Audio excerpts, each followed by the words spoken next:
이렇게 좀 학교 생활하시다 보면 아무래도 힘든 일들도 있으시다 보니까 그럴 때 그래도 가장 위로가 되고 마음을 터놓을 수 있는 관계는 동료 교사일 것 같아요. 내가 가장 고맙거나 미안했던 기억이 있는 동료에 대한 이야기 한번 들어볼게요.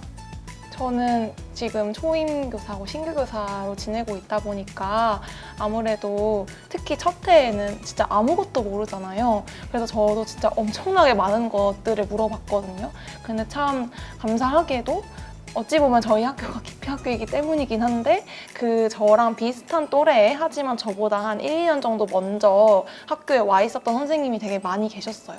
제 옆자리에도 계셨고 옆자리에도 계셨고 많이 계셔가지고 제가 뭔가 어려움을 겪을 때 본인도 겪어봤으니까 어떻게 하면 좀 더 수월하게 할 수 있을지를 굉장히 적극적으로 도와주셨거든요. 그래서 그런 선생님들의 도움이 제가 또 빠르게 아까 학교 문화를 파악하는 게 되게 중요하다고 하셨는데 이 학교의 문화를 빠르게 파악하고 좀 정착하고 적응하는 데 많은 도움이 됐던 것 같아요. 네, 저는 진짜 여기 이 자리에 계신 분들이 이 분들이 사실 제가 포기하지 않고 사실 어떤 그 삶으로 어떤 수업을 꾸린다 이런 것들은 굉장히 용기가 필요한 일들이에요. 내가 그냥 그 주어진 컨텐츠와 그 맥락에서만 수업을 해도 되지만 내가 조금 더 다른 삶에 대해서 그거를 내가 스스로 경험하고 그래서 그걸 다 품기 위해서는 굉장히 많은 에너지도 들고 또 내가 하려는 길이 맞나? 이거에 대한 스스로 굉장히 의문이 많이 들어요. 근데 그럴 때 비슷한 길을 꾸준히 걸어가는 이런 동료들, 선생님들이 있기 때문에 그 선생님들한테 사실 진짜 너무너무 고맙죠. 네. 고맙습니다. 고마워요. 네. 저는 학교 내 동료는 저희 교무부장님. 제가 이제 너무 수업에 대한 어려움이 많고 야 이렇게 하는 게 맞을까요? 아, 저 너무 튀는 것 같지 않아요? 라고 얘기했을 때 항상 잘하고 있다고. 네가 가는 길이 옳다고 생각하라고 항상 지지해 주셔가지고 또 제가 학교에서 좀 소문이 안 좋을 때도 있잖아요. 그럴 때 이제 저를 대신해서 막 얘기해 주시는 걔가 얼마나 괜찮은 애인지 막 이렇게 그런 걸 자처해 주시는 거 보면 되게 감사한 분이죠. 그리고 항상 저한테 누군가 저에 대해서 물어볼 때도 항상 넌 정말 괜찮은 사람이라고 내가 말해주고 있으니까 나한테 아이스크림을 사렴 막 이렇게 말씀해주시는 부장님 계셔서 사실 학교를 다닐 수 있는 용기가 있고요. 학교 밖으로는 뭐 여기 계신 선생님들 특히 저는 S 선생님한테 늘 감사한데 제가 정말 나락에 빠졌을 때 저한테 할 수 있다고 얘기해 주신 분이거든요. 그래서 오늘 사실 이 토크쇼를 할 수 있을까? 왜냐면 전 특수교사인데 이렇게 생각했을 때도 할 수 있다고 말해 주셔서 용기를 갖고 왔거든요. 그래서 그런 부분 너무 감사하죠. 네. 오늘 많이 울고 가시네요. 저 원래 잘 울어요. 네, 저는 잘 울고 에스터 쌤이 안 울어서 조금 나 눈물 맺힌 거 안 보이니? 좀 실패했네. 에스터 쌤이 울렸어야 되는데 감동을 좀 더 담았어야 됐나 봐요. 아니야, 눈물 맺힌 거 안 보이냐고. 맞아요. 저희가 진짜 나락에 빠졌을 때 만났거든요. 맞아요. 아까 이제 에스더 선생님께서 기적 같은 아이들이 내가 힘들 때마다 나에게 찾아와 줬다고 하는데 저는 더욱 기적 같은 동료 교사가 항상 제 옆에는 있었던 것 같아요. 학교 현장에 외롭다 말씀을 많이 하시잖아요. 그렇지만 어쨌든 학교 현장에 계신 교사분들은 대부분 사람에 대한 관심을 가지고 사람을 살리는 일을 하고 싶어서 오신 분들이거든요. 그래서 내가 저 사람한테 다가가면 부담될까라는 생각에서 신규들은 또 요즘 MZ세대라는 데에 대해서 워낙 언론에서 그런 얘기들을 많이 하니까 괜히 잘하는 데 가서 간섭을 하는 건 아닌가? 이런 걱정을 많이 하시고 다가가지 못하시는 부분도 있으세요. 근데 조금 더 내가 나를 좀 보여드리고 내가 좀 필요한 얘기들을 좀 했을 때 누구보다 따뜻하게 나한테 도움을 주시는 것 같아요. 물론 내가 원하는 답을 그대로 주시는 분들이 쉽진 않아요. 그런 분을 찾기는 쉽지 않지만 그럴수록 학교 안에서 다양한 분들하고 교점을 좀 만드시면서 나의 인생의 멘토가 될 사람들은 누구일까를 좀 생각해 봐 주시면 좋겠고요. 여기서 좀 주의점이 있는데 온전히 한 사람만을 멘토로 삼지는 말았으면 좋겠어요.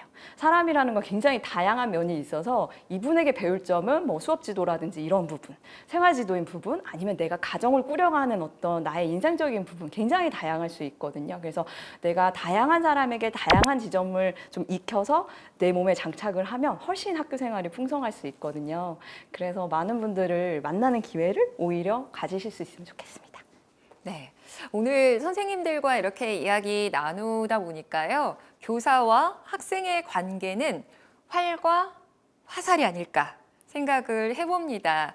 관역의 화살을 명중시키기 위해서는 활이 제대로 중심을 잘 잡아야 한다라고 하는데요. 아무리 세게 바른 자세로 화살이 잘 날아가려고 해도 마지막 순간에 활이 조금이라도 삐끗하면 전혀 다른 방향으로 나가서 꽂히기 쉬운데요.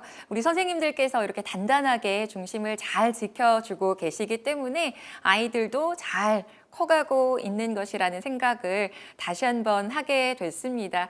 오늘 어떠셨어요, 선생님들? 먼저 강한나 선생님. 네, 저도 제 이야기를 나눌 뿐 아니라 또 얘기 들으면서 전 아직 많이 배워가고 있는 단계니까 앞으로 이런 걸 고민해 볼 수 있겠구나, 이런 일이 있을 수 있겠구나 또 많이 생각해보고 배우는 시간이었던 것 같아요. 저는 사실 학교라는 공간이 저한테는 굉장히 소중한 공간이거든요. 울지 않아야 되는데 어떤 아이들 중에는 그 학교라는 그 공간이 유일한 울타리가 되는 아이들이 있어요. 그래서 사실 지금 이 코로나 시국 같은 경우에 그 집이 지옥인 아이들도 있고, 그리고 그 학교에서 만나는 어른이 유일한 자기의 너 자체를 그 자체로 봐주는 마지막 어른인 경우도 있거든요. 그래서 사실 많은 분들이 그 교육이 흔들린다, 뭐 학교 교육에 대해서 불신을 갖는 분들도 많으시고, 그 공교육이라는 것이 돌봄 그 이상의 어떤 기능을 하느냐 이렇게 얘기하시는 분들도 계시지만, 여기 계시는 훌륭한 동료 선생님들처럼 정말 그 학교라는 그 배움의 터전이 너무너무 소중하다라는 거에 대해서 공감하시는 그 동료 선생님들이 계셔서 좀 다시 한번 용기를 내고 다시 한번 그래도 이 길을 다시 가야겠다. 힘들지만 우리가 의미를 찾아가야겠다. 이렇게 생각하게 되었습니다. 저도 이제 어떻게 보면 막 초짜를 띈 교사거든요. 이제 좀 뛰어볼까라고 생각하고 있는 그 연차인데, 제 초임 시절부터 지금까지를 한번 이렇게 톱파보는 아주 귀한 의미 있는 시간이었고요. 또 내가 얼마나 교사가 되고 싶었었는지, 그리고 내가 그 임용고시를 준비하기 위해서 얼마나 노력을 했었는지도 다시 한번 기억하게 되니까 앞으로 돌아가서 내가 정말 내 자리가 정말 소중하다는 거 다시 한번 깨달아야겠다. 그리고 정말 이 자리에 오기 위해서 정말 많은 사람들이 지금 노량진에서 공부하고 있다는 거, 그거 잊지 말아야겠다라는 생각 다시 하게 됐고요. 또 이렇게 정말 제가 좋아하는 분들이랑 같이 편하게 얘기할 수 있어서 너무 좋았고요. 또 저는 특수교사이지만 장애아이들의 교육권에 대해서 군데군데 드러나게 될 수밖에 없는 제 발언들이었기 때문에 혹시 이걸 들으시는 많은 일반 선생님들께서도 장애 학생들의 교육권에 대해서 좀 많이 고민하시고 생각해 주셨으면 좋겠다는 그런 마음을 같이 전달합니다. 네, 감사합니다. 사실 우리가 학생이라는 생각을 하면 수능을 준비하는 열심히 공부하는 인문계 학생, 이렇게 딱 그림을 그리기가 쉬우세요.